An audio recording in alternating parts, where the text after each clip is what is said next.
जब गौतम बुद्ध ने कहा, मेरे मरने के बाद मुझे गुरु मानकर मत चलना, तो आनंद की आंखें नम हो गई। फिर तथागत ने भिक्षुओं से कहा, अगर आपके मन में कोई सवाल हो तो पूछ लीजिए, किसी भी प्रकार का संचय मत रखिए। लेकिन सारे भिक्षु चुप रहे। 3 बार तथागत ने प्रश्न पूछा, लेकिन सब चुप रहे। तथागत अब वृद्ध हो चले थे। पूरा जीवन आनंद ने गौतम बुद्ध के साथ रहकर उनकी सेवा की। एक दिन जब वो आराम कर रहे थे, तब कुटिया के बाहर से किसी के रोने की आवाज आई। तथागत ने आनंद से पूछा, बाहर कौन है जो इस तरह से व्याकुल होकर विलाप कर रहा है? आनंद ने कहा, भंते, भद्रक रो रहा है, वह आपके दर्शन के लिए आया है। गौतम बुद्ध ने कहा, उसे तत्काल मेरे पास ले आओ। भद्रक जैसे ही कुटिया के अंदर आया तो वो गौतम बुद्ध के पैरों में सर रखकर रोने लगा। गौतम बुद्ध ने स्नेह से पूछा, क्या बात है वत्स? भद्रक ने कहा, आपकी वृद्धावस्था को देखकर मैं विचलित हो गया हूँ। जब आप हमारे साथ नहीं होंगे तब हमारा मार्गदर्शन कौन करेगा? भद्रक की बात सुनकर गौतम बुद्ध मुस्कुराए और बड़े ही स्नेह से सर पर हाथ फेर कर बोले, भद्रक, अपने दीपक स्वयं बनो। ज्ञान का प्रकाश तुम्हारे भीतर ही है। अज्ञानी लोग ज्ञान और शक्ति को बाहर खोजने का प्रयास करते हैं। वह केवल भटकते रहते हैं और उनके हाथ हमेशा खाली रहते हैं। जबकि मन, वचन, कर्म से एकनिष्ठ होकर उचित मार्ग पर चलने वालों को कभी भी संदेह नहीं होता और लक्ष्य भी प्राप्त होता है। तथागत के शब्द भद्रक के हृदय में उतर गए। उसके संचय शांत हुए और उसे संतोष प्राप्त हुआ। उसके बाद तथागत संघ के साथ यात्रा करते हुए पावा नाम की जगह पहुंचे। इस समय तथागत की तबीयत कुछ ठीक नहीं थी। यहाँ तथागत एक लोहार कुंडा कुंवर के पुत्र के आम के बगीचे में ठहरे। कुंडा तथागत और भिक्षुओं को खाने के लिए मीठे चावल, रोटी और मशरूम दिए। गौतम बुद्ध ने चावल और रोटी तो संघ में बंटवा दिए, लेकिन मशरूम किसी को नहीं दिए। उन्होंने थोड़े से मशरूम खाए और बाकी जमीन में गड़वा दिए, क्योंकि उन्होंने समझ लिया था कि इसे और कोई पचा नहीं सकता। मशरूम खाते ही वो बीमार हो गए। उनके पेट में दर्द शुरू हुआ, लेकिन तथागत यात्रा रोकना नहीं चाहते थे, इसलिए कुछ देर उन्होंने आराम किया, फिर आगे यात्रा पर निकल गए। अंत में कुशीनगर पहुंचे और आनंद से बोले, मेरा जन्म 2 साल वृक्षों के बीच हुआ था, इसलिए अंत भी 2 साल वृक्षों के बीच ही होगा। अब मेरा अंतिम समय आ गया है। इतना सुनते ही आनंद रोने लगे। आनंद को रोता देख गौतम बुद्ध ने कहा, जो चीज उत्पन्न हुई है वो मरती है। निर्वाण अनिवार्य और स्वाभाविक है। कुंडा के लिए संदेश। तथागत ने कहा, आनंद, एक ऐसा समय आएगा जब लोग मेरी मृत्यु का दोष कुंडा को देंगे कि तुम्हारा भोजन करने के बाद गौतम बुद्ध नहीं रहे। वो खुद को भी कोसेगा और पछतावा करेगा। इसलिए आनंद, जो मैं बात तुमसे कहूँगा, तुम कुंडा से ये सारी बात कहना। ये सारी बातें सुनकर उसके मन का दुख और पीड़ा कम हो जाएगी। तुम कुंडा से कहना, मित्र कुंडा, यह तुम्हारा सौभाग्य है कि तथागत ने अपना अंतिम भोजन तुम्हारे हाथों से लिया और फिर वो महापरिनिर्वाण को प्राप्त हुए। क्योंकि 2 तरह की भिक्षा है जिनका सर्वोच्च कोटि का फल मिलता है।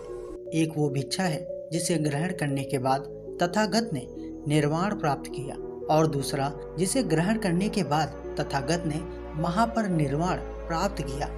इसलिए कुंडा ये विलाप करने का कारण नहीं है, बल्कि इस कर्म से तुम्हारा जीवन लंबा, स्वस्थ और सुंदर होगा और तुम्हारा अगला जन्म भी बहुत अच्छा होगा। आनंद, जब तुम कुंडा से कहोगे तो उसका मन कुछ हल्का हो जाएगा। आखिरी संदेश के बाद तथागत ने भिक्षुओं को संबोधित करते हुए कहा, मुझसे कोई प्रश्न करिए ताकि बाद में पछतावा न हो और हम उनसे कुछ पूछ न सके। भिक्षु शांत रहे। तथागत ने फिर 2 बार यही प्रश्न पूछा, फिर भी भिक्षु शांत रहे। गौतम बुद्ध ने उनसे कहा कि हो सकता है कि गुरु के प्रति सम्मान प्रकट करते हुए आप अंतिम समय में कोई प्रश्न नहीं कर रहे। ठीक है, आप ऐसा मानिए कि एक मित्र जो दूसरे मित्र से बात कर रहा है, ऐसा मानकर मुझे प्रश्न कीजिए। भिक्षु फिर भी चुप रहे। आनंद ने तथागत से कहा, भंते, मुझे पूर्ण विश्वास है कि यहाँ एक भी ऐसा भिक्षु नहीं है जिसे बुद्ध मार्ग या अभ्यास को लेकर कोई संदेह या उलझन हो। तथागत ने कहा, प्रिय आनंद, तुम तो विश्वास से कह रहे हो, लेकिन मैं तो जानता हूँ कि यहाँ उपस्थित सभी 500 भिक्षु सुयोग्य हैं और सभी मुक्ति पाने वाले हैं। इसके बाद भगवान बुद्ध ने आखिरी उपदेश दिया। तथागत ने कहा, मैं आप लोगों को केवल रास्ता दिखा सकता था, मैं अब आप लोगों को प्रेरित करता हूँ। बढ़ो, आगे बढ़ो। जितनी भी चीज आपने पकड़ रखी है ये सब जाने वाली है, सब नश्वर है। मन पर पूर्ण विजय पाने के लिए पूर्ण निष्ठा और ईमानदारी से उद्यम करो। दोस्तों, इन वाक्यों में महत्वपूर्ण लेसन छुपे हुए हैं। सबसे पहले इनपरमानेंट यानी नश्वरता।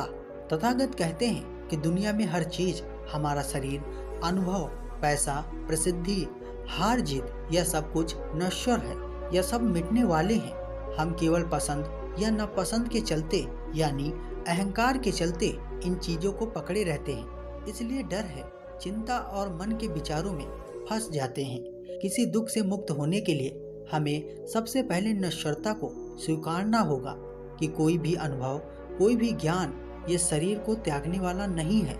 सब कुछ प्रकट होता है और नष्ट होता है, सब कुछ जन्म लेता है और मिट जाता है। यह विचार केवल आ रहा है और जा रहा है। इसके बाद सचेत होकर हमें इस पल में रहना है। तथागत का दूसरा लेसन माइंडफुलनेस। गौतम बुद्ध कहते हैं कि अपनी साधना और प्रयास पर पूर्ण भरोसा रखो, यानी जीवन के हर पहलू में, हर स्थिति में सचेत रहकर विचारों, इच्छाओं, वासनाओं, दुख सुख सबको बिना विचलित हुए देखो। ऐसा करने से हम प्रेजेंट मोमेंट में यानी इस पल में रहते हैं और सभी प्रकार के संचय और दुख से दूर हो जाते हैं। एक निष्ठ अभ्यास। तथागत कहते हैं कि जब मन नियंत्रण में होता है तो बाहर सहायता ढूंढने की इच्छा खत्म हो जाती है। इसलिए वही सफल होगा जो अपने अभ्यास से सच को जानने की कोशिश करेगा। शक्ति और शांति का सोर्स आपके अंदर ही है। इसलिए दोस्तों, ये बात जानो कि सारी शक्ति आपकी एक निष्ठ अभ्यास में छुपी हुई है। इसलिए अपनी सहायता खुद करो। स्थानीय चेतन की 4 अवस्था होती है कि सच्चाई यह है कि मन आपको छू भी नहीं सकता, क्योंकि मन आपको नहीं बल्कि आप में प्रकट होता है। तो दोस्तों, उम्मीद करता हूँ ये कहानी आपको पसंद आई होगी। अगर ये कहानी आपको पसंद आई है तो अपने दोस्तों को साझा करें और वीडियो को लाइक करना ना भूलें। हम फिर मिलते हैं एक नई कहानी के साथ एक नए वीडियो में।